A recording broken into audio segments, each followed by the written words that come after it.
Selamat datang di konten spoiler. Jadi kalau kalian gak suka konten beginian, silakan close video ini. Tapi jika Anda semua gak masalah di spoiler, siapkan cemilan, pasang posisi rebahan, dan mari kita mulai videonya. Juragan.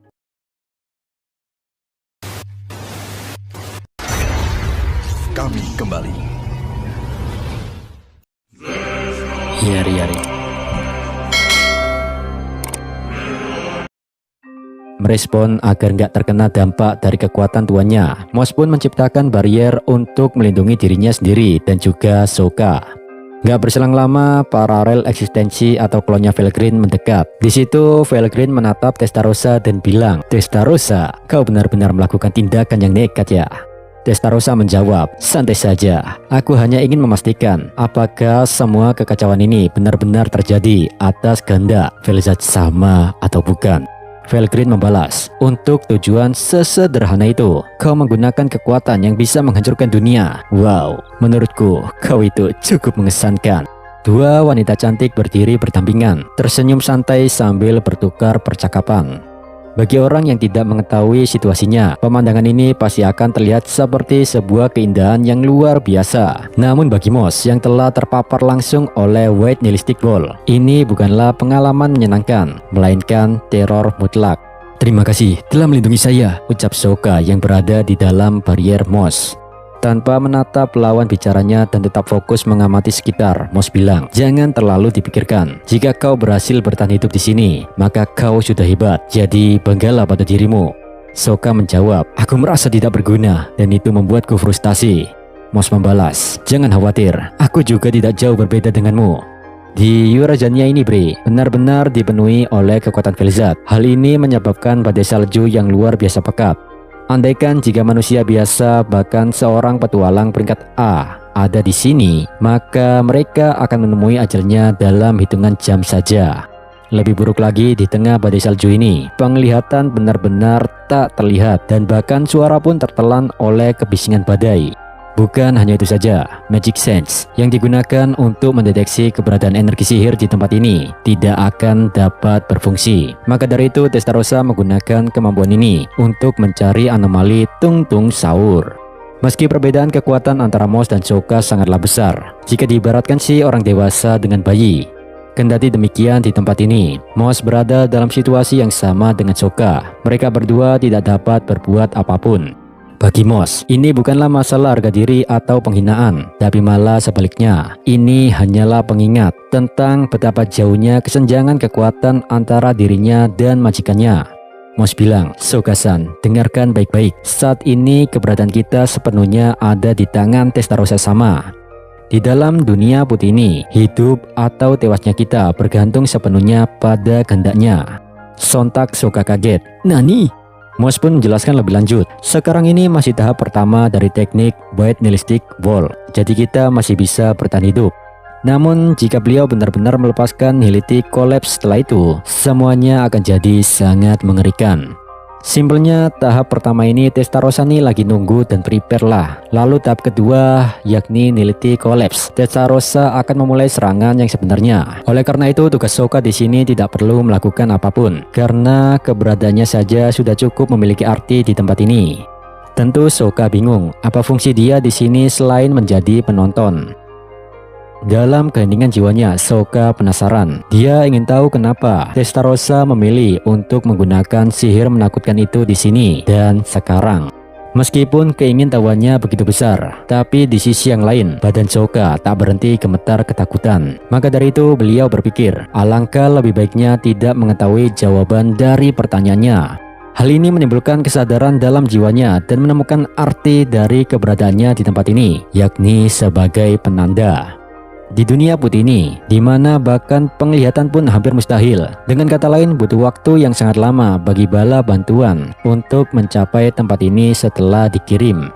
Yang ada kemungkinan besar mereka bisa tersesat dan tidak pernah sampai ke tempat tujuan. Bahkan bagi individu sekuat para eksekutif Tempest, tidak ada jaminan bahwa mereka bisa sampai di tempat ini. Namun dengan keberadaan Sokka, situasinya pun berubah. Selama Sokka tetap hidup, dia bisa menjadi penanda bagi bala bantuan untuk berteleportasi. Seperti yang dikatakan oleh Moss, Sokka tidak perlu melakukan apapun selain bertahan hidup. Dan kini Sokka sepenuhnya memahami hal itu. Dia tidak perlu merendahkan dirinya sendiri. Yang perlu beliau lakukan hanyalah menunggu dengan tenang. Di ujung dunia putih ini, Moss dan Sokka menyatu dengan keheningan, seolah-olah mereka adalah kerang yang bersembunyi di dasar laut. Anjay, definisi kroco tapi berguna.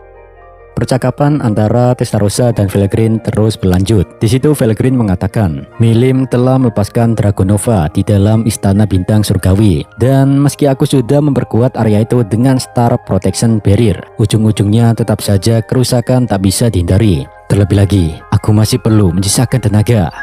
Felgrin menjelaskan secara singkat tentang situasi di Damargania, di mana gerbang besar yang menghubungkan langit dan bumi telah terbuka, sehingga dalam waktu dekat invasi besar-besaran Ivarats akan segera dimulai. Dari yang Felgrin ketahui, Milim sekarang menargetkan Shinju pohon suci di Sarion, dan Filwet juga mengikuti untuk membackup Milim. Saat ini berkat perintah dari Luminas, para pahlawan dari seluruh dunia mulai berkumpul di perbatasan Luberios. Di antara mereka, Masayuki juga berdiri sebagai perwakilan utama. Oleh karena itu, bagi Felgrin, membantu mereka adalah prioritas utama. Karena pada kenyataannya, beberapa pasukan dari daerah yang jauh tidak akan bisa tiba tepat waktu. Oleh sebab itu, bantuan dari Felgrin benar-benar diperlukan di sana. Menyimpulkan hal tersebut, Felgrin berkata, Testarossa, bisakah kuserahkan masalah di sini padamu? Testarossa menjawab, ringan bener ya mulut kau. Meski sekarang baik-baik saja, tapi jika pertempuran antara Gi dan Felizard mulai serius, maka dampaknya bukan kaleng-kaleng buat planet ini. Oh ya, ngomong-ngomong nih, apa kau nggak ngerasa ada sosok anomali di sekitar sini yang mempengaruhi tingkah laku Felizard sama? Dengan munculnya entitas baru yang bisa menentukan jalannya pertempuran, Testarossa kini harus memikirkan langkah selanjutnya dengan lebih hati-hati. Namun pada saat itu secara mengejutkan, sebuah telepati tiba-tiba masuk ke dalam pikiran Testarossa, dan itu adalah suara Gi. Gi bilang, panggil saja orang-orang bodoh itu ke sini. Jika kita akan menghadapi Ivarats di Damargania, maka tidak ada gunanya mereka menjaga wilayah Leon. Testarossa membalas, oh, rupanya kau mendengarkan pembicaraan kita ya, Gi. Meski di tengah badai sihir yang padat, Gi masih sempat-sempatnya mengirimkan telepati, dan hal itu membuat Testarossa terkesan. Dengan nada menyindir, Testarossa berkomentar bahwa Gi tampaknya cukup santai, sehingga masih sempat-sempatnya menyadap percakapan mereka. Namun Gi mengabaikan ledekan itu, dan langsung melanjutkan pembicaraannya. Gi bilang, ada seseorang di balik tindakan Felizard bukan? Aku juga merasakan ada sesuatu yang tidak wajar. Itulah sebabnya aku hanya fokus mengawasi sejauh ini. Tapi sebelum Ivarats tiba, kita harus menyelesaikan ini. Testarossa membalas, lalu, kau nih nyaranin kita ngapain? Gi menjawab, aku menyuruhmu untuk bekerja, Testarossa, bukan bermalas-malasan. Kau nih 11-12 kayak Rimuru ya. Saat Gi menuduhnya terlalu santai karena terlalu mirip dengan Rimuru, Testarossa hanya tersenyum tipis. Ya, merupakan pujian sih jika disamain layaknya Rimuru yang Testarossa kagumi. Tetapi jika disebut pemalas, itu jelas bukanlah sesuatu yang menyenangkan. Lagi pula, Rimuru tidak pernah benar-benar bermalas-malasan, hanya saja terlalu sibuk dengan berbagai urusan. Di sini Testarossa tidak terlalu antusias dengan permintaan Gi. Oleh karena itu, dia hanya menjawab dengan tenang. Baiklah, aku akan menyerahkan pengelolaan barrier protection kepada Ren dan Mizari. Moss, kau bantu mereka ya. Moss membalas, dimengerti. Bagi Moss, tidak ada jawaban selain ya atau tentu. Jadi dia hanya bisa segera menjawab dengan patuh. Bahkan Felgrin yang biasanya sangat kritis akan sesuatu hal, tampaknya dia di sini tidak meragukan kemampuan dari Moss. Nah, karena perannya Felgrin notabene sudah tak diperlukan lagi di sini, dan pelindungan dari dampak duel Gi dan Felizard akan diambil alih oleh Moss, Ren, dan Mizari, maka dari itu Felgrin bilang, kalau begitu, aku serahkan tempat ini padamu, Testarossa. Setelah mengatakan itu, Felgrin dengan santainya menghilangkan paralel eksistensinya di tempat ini. Beberapa detik kemudian, sisa-sisa kekuatan Felgrin beresonasi dengan ruang lain, menciptakan sebuah gate of transfer. Dari sana, Ren dan Mizari muncul, memasuki medan perang. Dengan demikian, situasi di dunia putih ini memasuki babak baru. Dingin sekali, dingin sekali. Bahkan aku seorang primordial hampir membeku di sini. Ren yang baru saja tiba langsung mengeluh. Keluhannya begitu tidak peka terhadap situasi hingga membuat semua orang yang ada di tempat itu tercengang. Namun Testarossa ada di sini dan Mizari jadi ikut malu atas tindakan Ren tersebut. Diamlah bodoh, semua orang bekerja dengan serius, jadi berhentilah mengeluh, ucap Mizari dan Ren membalas, Yari, kalau begitu, apa aku harus serius untuk pertama kalinya setelah sekian lama ya? Dengan ekspresi tidak puas, Ren mulai merampal sihir memperkuat barrier Moss. Sambil melakukan itu, Ren berkata, ngomong-ngomong Moss, kau ini jangan-jangan lebih kuat dariku ya? Moss menjawab, Anda bercanda bukan? Merasa malas bercengkrama, Moss hanya tertawa ringan dan mengabaikan perkataan Ren. Namun Ren bukanlah orang yang mudah menyerah, dia masih ngoceh lagi. Barrier ini bisa menahan sebagian besar serangan bukan? Moss menjawab, ya, prioritas utama adalah bertahan hidup.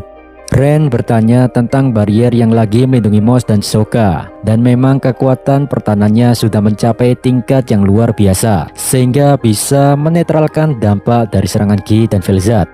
Di situ wajah Ren dipenuhi seringai mencurigakan. Ren bilang, kurasa bawaanku Misora mustahil untuk membuat barrier setingkat ini.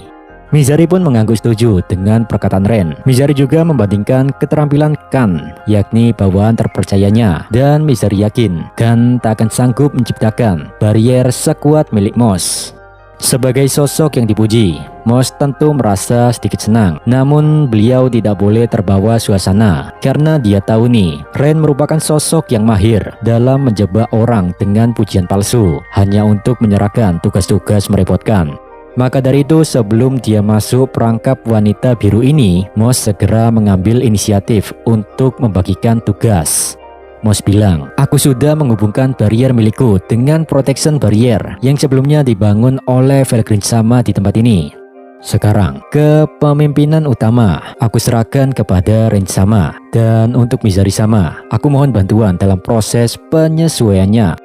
Memerintahkan dua primordial seperti ini bisa dibilang perbuatan nekat. Namun keadaan darurat saat ini mengharuskan mereka bertindak cepat. Dan Testarossa telah menetapkan arah kebijakan yang jelas. Karena itu Moss berpikir bahwa permintaannya ini masih dalam batas kewajaran dan masih bisa dimaafkan.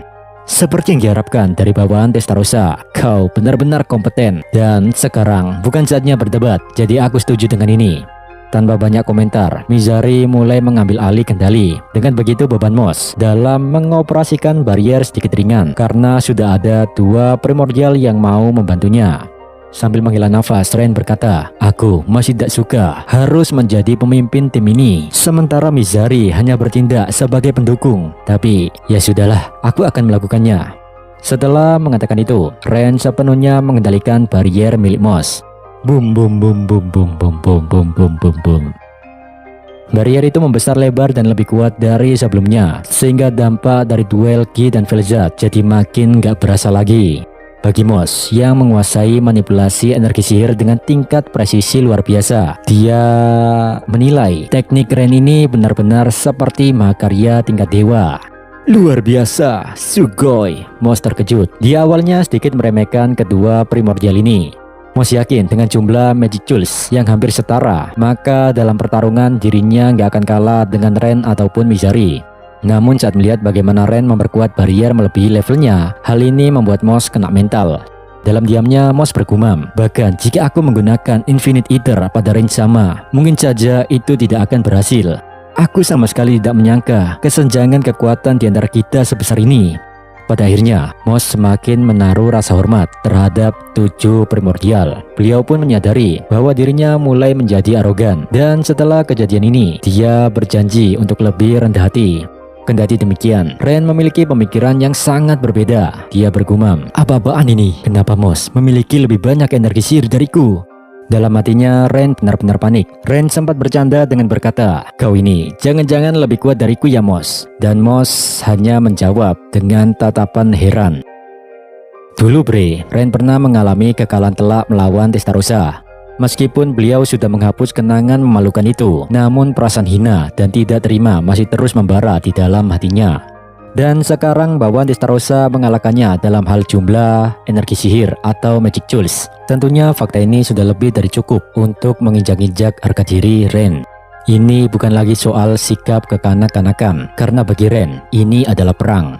Tanpa Moss sendiri menyadari, Ren memperlihatkan kemampuan sejatinya. Dia ingin menunjukkan dengan jelas perbedaan kekuatan di antara mereka. Ren pun terus memperkuat barrier pelindung. Dia benar-benar mengerahkan seluruh kekuatannya untuk merebut kendali atas barrier protection dari Moss. Dengan demikian, harga diri Ren tetap terjaga. Sambil memperhatikan kejadian itu dari samping, Mizari sangat terkesima saat melihat kemampuan Ren ini dalam hal manipulasi sihir yang begitu luar biasa. Mizari bergumam, seperti yang diharapkan dari Ren, andai saja dia selalu serius seperti ini, mungkin Kisama akan lebih menghargainya. Pola pikir Mizari salah kaprah, karena bagi Ren, dihargai oleh Gi itu nggak penting. Alasannya simple, bisa-bisa nanti dia malah dikasih pekerjaan yang banyak oleh tuannya. Makanya selama ini Ren selalu berpura-pura nggak berguna dan lemah, biar kehidupan sehari-harinya bisa lebih santai. Ren adalah iblis yang hidup untuk kesenangan pribadinya, sehingga beliau sangat membenci pekerjaan yang dipaksakan kepadanya. Selama dia bisa mendapatkan cukup uang untuk bertahan hidup, itu sudah cukup. Karena pemikiran inilah, berbagai bakat luar biasanya seringkali terbuang sia-sia. Wah, apakah Ren adalah seorang stoik? Mencurigakan. Jadi Bre, jika ada sesuatu yang merepotkan, Ren lebih memilih menyuruh Mizari atau para pengikutnya. Dengan kata lain, lingkungan di sekitarnya sudah sedemikian nyaman, sehingga dia tidak perlu bekerja sama sekali. Di sisi yang lain, Mizari sendiri nurut aja tuh sama Ren, sehingga sampai kapanpun Mizari akan mengurus semua tugas yang merepotkan, dan Ren bisa main Mobile Legends terus. Mantap. Kembali lagi ke pembahasan. Setelah barrier pelindung sudah diperkuat oleh Ren, Mizari pun melakukan finishing. Dia dengan teliti menutup setiap celah dan memperbaiki kelemahan di dalam barrier pelindung. Alhasil, barrier pelindung itu sempurna. Situasi ini membuat Testarossa tersenyum karena dampak dari duel Gi dan Vel'Zad bisa diminimalisir dampaknya seminim mungkin. Kini tidak ada lagi yang perlu dikhawatirkan. Sokka juga gak bakal meningsoi karena penghalangnya sudah sempurna. Dan yang tersisa sekarang hanyalah siapa anomali yang mempengaruhi tingkah laku Vel'Zad. Sambil melihat ke atas ke medan perang yang makin memanas, Testarossa berkata, "Baiklah, waktunya mencari sosok misterius di sini."